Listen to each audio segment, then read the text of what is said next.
turadi, ishlaydi, pul topadi, charchaydi, yeydi, yotadi, uxlaydi.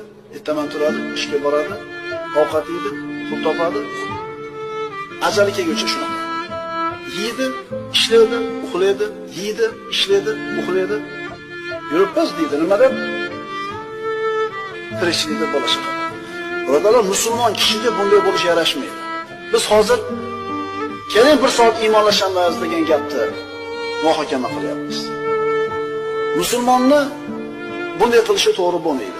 Chunki u dunyoga ishlash uchungina kelgan emas. Pul topish uchungina kelgan emas. Turadi, ishlaydi, pul topadi, charchaydi, yeydi, yotadi, uxlaydi. Ertaman turadi, ishga boradi, ovqat yeydi, pul topadi. Ajali kelguncha shunaqa. Yeydi, ishlaydi, uxlaydi, yeydi, ishlaydi, uxlaydi. Yuribmiz deydi, nima deb? Tirikchilikda bo'lishi kerak. Birodarlar, musulmon kishiga bunday bo'lish yarashmaydi.